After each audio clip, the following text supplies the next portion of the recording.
Welcome to PCW news.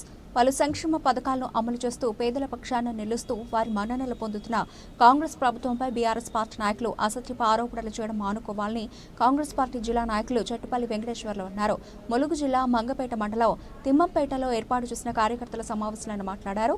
BRS 10 ఏళ్ల పాలనలో చేయని అభివృద్ధి పనులను తమ ప్రభుత్వం 2 ఏళ్లలో చేయడం జీర్ణించుకోలేక చౌకబారు ఆరోపణలు చేస్తున్నారని ఆయన ఆరోపించారు. 10 ఏళ్లుగా రేషన్ కార్డులు ఇవ్వకుండా గత ప్రభుత్వం నిరుపేదలను మోసం చేసిందన్నారు. ఇంద్రమ్మ ఇళ్లపై పనికిరాని ఆరోపణలు చేస్తున్నారని, మండలంలోని ప్రతి గ్రామంలో ఇంద్రమ్మ కమిటీ ఆధ్వర్యంలో అధికార యంత్రాంగం నిజమైన నిరుపేదలకే ఇళ్లు మంజూరు చేసిందన్నారు.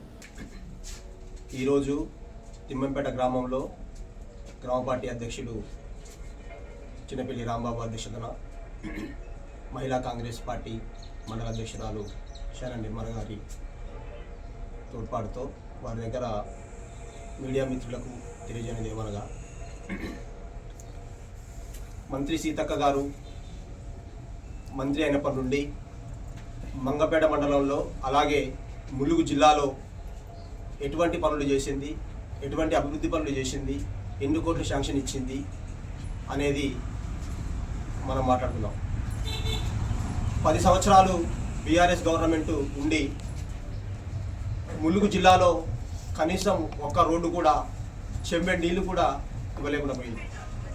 అది మన గవర్నమెంట్ వచ్చిన తర్వాత ప్రజాపాలనలో భాగంగా మంత్రి సీతక్క గారి ఆధ్వర్యంలో ములుగు జిల్లాకు ఎన్నో రకమైన నిధులు, ఎన్నో అభివృద్ధి పనులు చేసుకుంటూ పోతుంది. ఇప్పుడు కొంతమంది దుర్మార్గులు, కొంతమంది తెలియని నాయకులు, వివిధ పార్టీలో ఉన్న తెలియని నాయకులు అంటున్నారు సీతక్క ఏం చేసింది అని. సీతక్క ఏం చేయాలని నేను అడుగుతున్నా. ట్రైబల్ యూనివర్సిటీ చేయడం తప్ప, మెడికల్ కాలేజ్ చేయడం తప్ప, బస్ స్టాండ్ తేవడం తప్ప, ఎటునారం బస్ డిపో వేయడం తప్ప, ఎటునారాన్ని సబ్ డివిజన్గా చేయడం తప్ప, ఇంకా ఎన్నో రకమైన పనులు చేస్తూ ముందుకు సాగుతుంటే ఆమె ఇంకా చేయాలి, ఇంకా ఏం చేస్తుంది అంటుంది. 10 సంవత్సరాలలో మీరు చేసింది ఏందని నేను ప్రశ్నిస్తున్నా. ఇంకొకటి, కొంతమంది తెలిసి తెలియక ఇష్టం వచ్చినట్టు సోషల్ మీడియా ఉందని, వాట్సాప్ గ్రూపులు ఉందని చెప్పేసి వాళ్ళు ఇష్టం వచ్చిన రీతిలో వాళ్ళ మెసేజ్లు ఫార్వర్డ్ చేస్తున్నారు. వారికి ఒకటే చెప్తున్నా, మీరు నిజాలు బయట పెట్టండి, నిజాలు మాట్లాడుకుందాము. నిజాలు లేకుండా మీరు గ్రూపులలో ఫార్వర్డ్ చేసి తెలివి తక్కువతనంగా ఏదో చేస్తే మాత్రం మీకు తప్పకుండా కాంగ్రెస్ పార్టీ కార్యకర్తల నుంచి తగిన బుద్ధి చెప్తామని చెప్పేసి నేను మీడియా ముఖంగా చెప్తున్నా.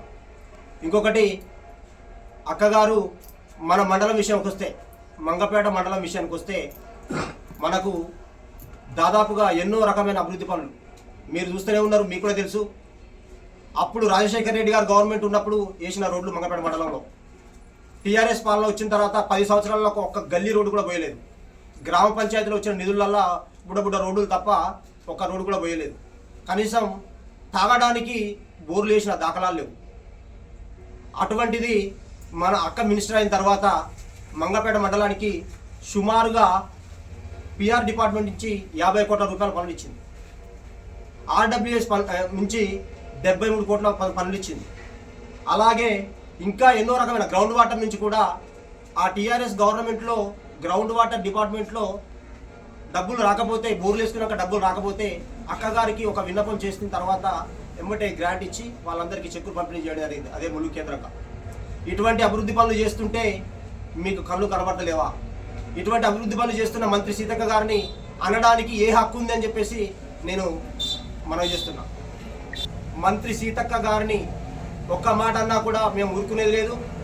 ఈ రోజు నుంచి ప్రతి గ్రామంలో, ప్రతి విలేజ్లో ఎటువంటి సమస్య ఏదైనా కూడా మీడియా ముఖంగా, వాట్సాప్ గ్రూపులలో ఎవరైనా దుష్ప్రచారాలు చేస్తే వాళ్ళకి తప్పకుండా ఖండన జరుగుతుంది. మా కార్యకర్తలు తప్పకుండా వాళ్ళకి తగిన బుద్ధి చెప్తారు అని చెప్పేసి మనం చేసుకుంటున్నాం. ఇక ఇప్పుడున్న ఇంద్రమ్మ ఇల్లు ఇస్తామని చెప్పేసి ప్రజాపాలనలో గవర్నమెంట్ చెప్పడం జరిగింది. ఆ విధంగానే ప్రజాపాలనలో భాగంగా ప్రతి ఒక్క స్కీమ్ని కూడా నడుపుకుంటూ పోతుంది. మనకు తెలుసు ఆర్థిక పరిస్థితులు ఎట్లున్నాయో, అందరికీ తెలుసు, మీడియా మిత్రులు మీకు బాగా తెలుసు. అయినా కూడా ఆర్థిక పరిస్థితుల్ని ఎదుర్కొని వాటిని అణగదొక్కుంటూ ఒక్కొక్కటి కార్యక్రమాలు చేసుకుంటూ పోతున్నాం. 564 ఇల్లు ఇచ్చింది ఘనత అక్కది. ఎందుకు అంటే 3500 కాన్స్టిట్యున్సీకి అని చెప్పారు హౌసింగ్ మినిస్టర్ గారు. అయినా కూడా అప్పుడు దానికి క్యాల్కులేషన్ చేసుకుంటే మనకు సుమారుగా 350 వస్తాయి. కానీ మన మండలం పెద్దదక్క, అందరు కూడా కాంగ్రెస్ మండలం అంటారు. ఎప్పటి నుంచో కాంగ్రెస్ కార్యకర్తలు ఎక్కువ ఉన్నారు. వాళ్ళందరికీ మనం సమాధానం చెప్పాలి, వాళ్ళందరికీ మనం ఇల్లు ఇవ్వాలి అని చెప్పేసి బదిలీ వాడితే అక్క మంచి మనసుతోని 600 ఇల్లు శాంక్షన్ చేసింది. 604. దాంట్లో 564 ఇప్పటికీ ఎగ్జిస్టింగ్, ఇప్పటికి అందరికీ 564 ఇల్లు వచ్చాయి. కొన్ని సాంకేతిక కారణాల వల్ల కొంతమంది లిస్టులో పేరు వచ్చి పట్టాలు రాలేకపోయినాయి. వాళ్ళకు త్వరలో వాళ్ళకు కూడా పట్టాలు అందించడం జరుగుతుంది. తప్పకుండా అక్కగారు అదే పనిలో ఉన్నారు. అంటే దీంట్లో L1, L2, L3 లిస్ట్ అని చెప్పేసి టోటల్గా కూడా అధికారుల పర్యవేక్షణనే జరుగుతున్నది. దాంట్లో ఎక్కడా తూచా తప్పకుండా ఎవరికి న్యాయం చేయాలని చెప్పేసి ఆగిపోయిన వాళ్ళకు కూడా తప్పకుండా ఇల్లు మంజూరు చేసే భాగ్యం అక్కగారు కల్పిస్తారు. కాంగ్రెస్ కార్యకర్తలు ఇళ్ల పట్టాలు పంపుతున్నారని, కాంగ్రెస్ కార్యకర్తలు కాదు, తెలిసి ఫస్ట్ నుంచి మొత్తం ఫాలో అయితే మొత్తం ఫాలో కావాలి. మధ్యలో వచ్చి ఏదో వాట్సాప్ గ్రూప్ ఉందని చెప్పేసి మెసేజ్ పెడితే బాగుండదు. అది ఏంటిది, ఇందిరమ్మ గ్రూపులు అని చెప్పేసి, ఇందిరమ్మ గ్రూప్ అని చెప్పేసి ప్రతి విలేజ్లో పెట్టడం జరిగింది. వాళ్ళ ద్వారా పంచాయత్ సెక్రటరీలు, స్పెషల్ ఆఫీసర్లు కలిసి వాళ్ళకి ఇళ్ల పట్టాలు పంపిణీ చేయడం జరుగుతుంది. తగిన బుద్ధి జరుగుతుంది. ఇప్పటి నుండి అయినా కూడా మీ మనసులు కంట్రోల్లో పెట్టుకొని మీరు కంట్రోల్లో ఉండి ఇచ్చినటువంటి ఇన్ఫర్మేషన్ ఏదైతే ఇన్ఫర్మేషన్ ఉంటుందో మంచి చేసే ఇన్ఫర్మేషన్ ఇవ్వండి అని చెప్పేసి మేము కోరుతున్నాం. ఇంకొకటి, నా ఊరికి ఇన్ని ఇల్లు వచ్చినాయి, ఇంకా కొన్ని కావాలని చెప్పేసి నువ్వు మెసేజ్ పెట్టు. అంతేగాని అక్కడ చేసింది ఇది చేసిందని ఆమె ప్రపంచంలో గుర్తింపే ఆమెకు ఫాలోవర్స్ ఉన్నారు. ఎందుకు? మంచి పనులు చేస్తుంది, కష్టపడి ముందుకు పోతుంది. ఏ ఒక్క మినిస్టర్ అయినా ఓపెన్ చెప్తున్నా, ఏందా మీరు గమనించాలి దయచేసి. సామాన్యుడు ఫోన్ కాల్ ఎత్తింది ఎవరు అంటే అదొక్క సీతక్క గారే.